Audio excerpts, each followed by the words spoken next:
안녕하세요. 필로TV입니다. 오늘은 주기도문 해설 세 번째 시간을 시작해 보도록 하겠습니다.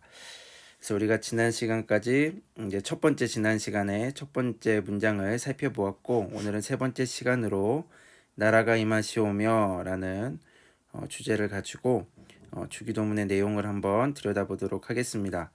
자, 오늘은 마태복음 6장 10절의 말씀을 나눌 텐데, 먼저 읽어보겠습니다.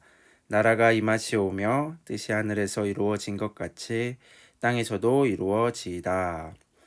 헬라 원문을 한번 읽어볼까요? 엘테토 헤 바실레이아 수 게네테토 토 텔레마수 호스 엔 우라노 카이 에피게스.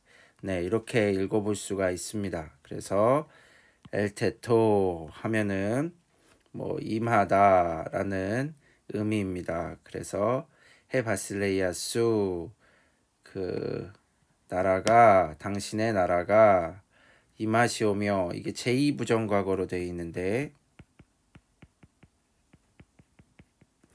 제2부정과거는 단순 과거로 해석을 할 수도 있고 어떤 소망이나 이런 의미로 해석을 할 수 있습니다. 그래서 좀 이따 살펴보겠지만 당신의 나라가 임했습니다로 할 수도 있고 당신의 나라가 임하기를 원합니다 라고 해석을 할 수도 있습니다. 지금 명령법 형태로 되어져 있습니다. 써드릴게요.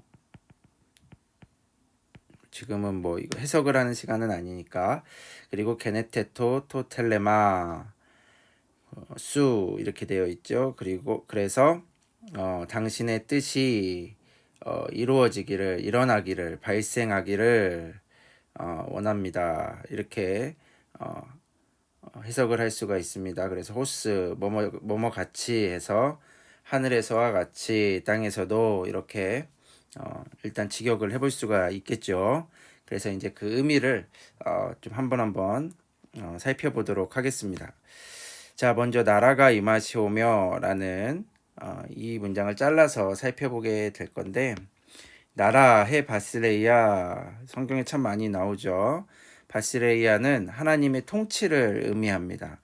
그리고 일반적인 나라를 의미하기도 하죠. 하나님의 통치하심을 보통 이 바시레이아 투 데우, 보통 그래서 하나님의 나라, 하나님의 통치를 이야기할 때 사용하는 단어입니다. 그래서 이 나라가 임하게 해달라는 기도는 하나님의 통치를 받게 해달라는 기도죠. 어떻게 보면은 이제 내 자의적으로 내 마음대로 살아가던 삶에서 하나님께서 통치하시고 하나님의 법칙대로 하나님께서 이끄시는 대로 그러한 삶을 살아가게 해달라는 기도라고 할 수가 있습니다. 그래서 아까도 이야기했듯이 원문은 임했다라고도 해석을 할 수 있을 것 같습니다. 그런데 명령법으로 되어져 있기 때문에 이제 어떤 소망의 의미를 가질 수 있습니다. 그래서 임하기를 원합니다 라고 해석을 할 수 있는데, 이미 임한 하나님의 나라와, 그래서 그 하나님의 나라가 이제 나에게도 영향을 미치기를, 그 안에 살기를 소망하는 기도가 아닌가라는 생각을 하게 됩니다.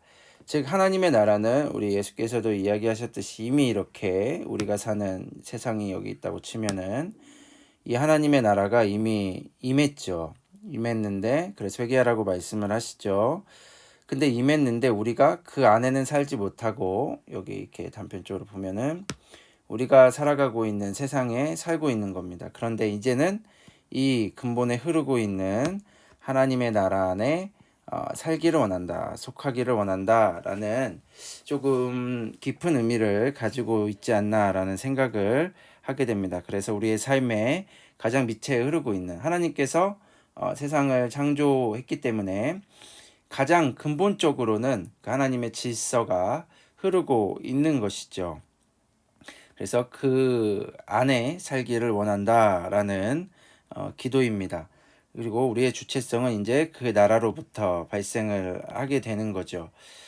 이제 다음 문장에서 살펴보겠지만 이 하나님의 나라로부터 하나님의 백성이라는 그 정체성이 발생하게 됩니다. 그래서 이제 그 하나님의 나라에 살기를 원합니다 라는 고백이라고 할 수 있겠습니다. 자, 다음 이제 그 뜻이 하늘에서 이루어진 것 같이 땅에서도 이루어지다 이렇게 되어져 있는데, 이 이루어지다라는 단어는 뭐 발생하다, 일어나다 라는 의미를 가지고 있는 단어입니다. 그래서 그 뜻이라고 하는 것은 어떤 신의 목적을 말하겠죠. 그래서 아까도 텔레오 그 형태를 가지고 있는데, 그래서 하늘에서 이루어진 것 같이 땅에서도 그 하나님의 뜻이, 신의 뜻이, 신의 목적이 이루어나기를 원합니다. 발생하기를 원합니다. 라고 해석을 해볼 수가 있겠죠. 그래서 이것은 이제 하늘에서 이루어진 것 같이 땅에서도 이루어지다, 두 사건의 연속성을 나타내고 있습니다. 그래서 우리는 하늘에서 이루어진 것과 땅에서 이루어진 것이 무엇인지를 생각을 해봐야겠죠. 그래서 그것이 이루어질 수가 있는 거겠죠. 그래서 하늘에서 이루어진 것은 이제 뭐 사랑, 평등, 화해. 하늘에서 이루어진 것은 그 사랑의 모습이겠죠. 결국은 그것이 이제 땅 위에서도, 하늘 안에서 또 땅 위에서, 여기 하늘이 있고 땅이 있으면은 결국 이 공간 안에서 그 신의 뜻이 이루어지기를 원합니다라는 의미로 생각해 볼 수 있겠습니다. 그래서 이것이 이제 땅 위에서도 발생하기를 원한다라고 하는 것은 무엇이냐면은, 그 아까도 이야기했던 하나님의 나라가 이 밑에 놓여져 있죠. 이것이 이제 이렇게 올라오기를 바라는 거죠. 위에서는 내려오고 땅에서는 올라오는 겁니다. 그래서 그 신의 목적이 일어나기를 원한다라는 의미입니다. 근데 중요한 것이 지금 기도를 하는 주체는 나이죠. 그래서 결국은 나를 통해서 이것이 이루어지기를 원합니다 라고 기도를 하는 겁니다.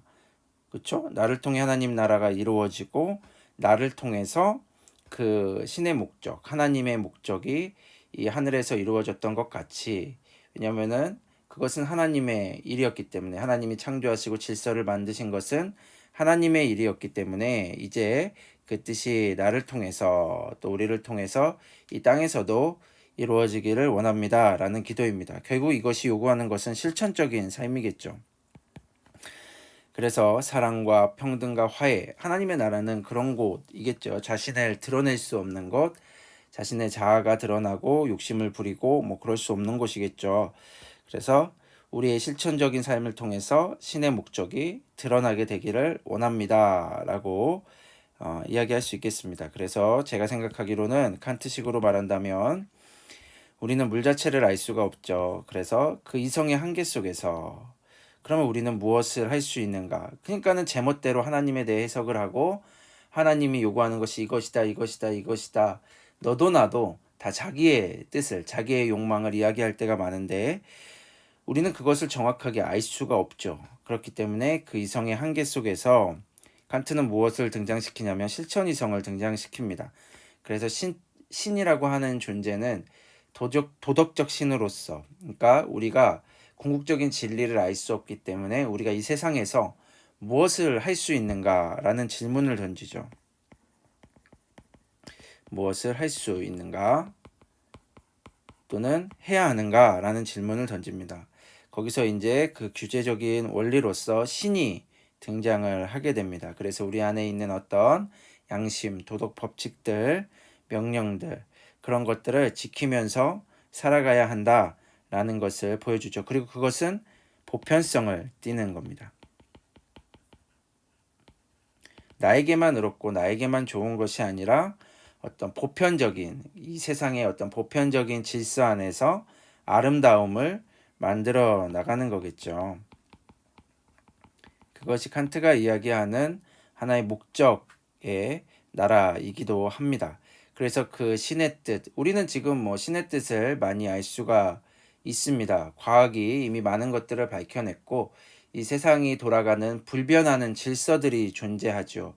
그 질서들을 잘 유지해 나가는 것, 우리 인간이 할 수 있는 것은 그것들을 잘 유지해 나가는 것, 환경을 지키는 것도 하나의 일이 될 수 있고, 우리 인간 사이에서 어떤 다툼이 일어나지 않고 화평을 만들어가는 것도 하나의 일이 될 수 있습니다.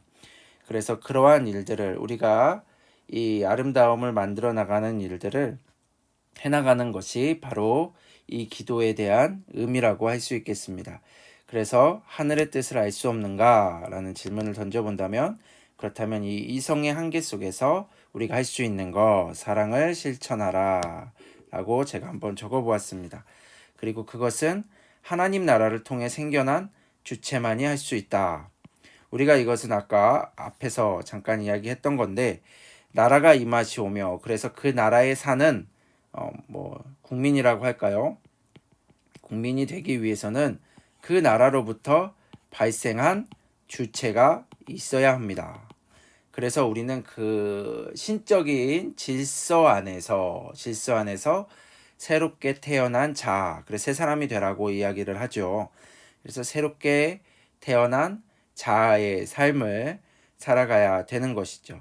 그래서 그 주체를 가지고 우리는 이 신적 질서를 아름답게 만들어 나갈 수 있는 삶을 살아갈 수 있어야 하는 것입니다. 그것이 바로 나라가 임하시오며 또 그 뜻이 하늘에서 이루어진 것 같이 땅에서도 이루어지기를 원합니다.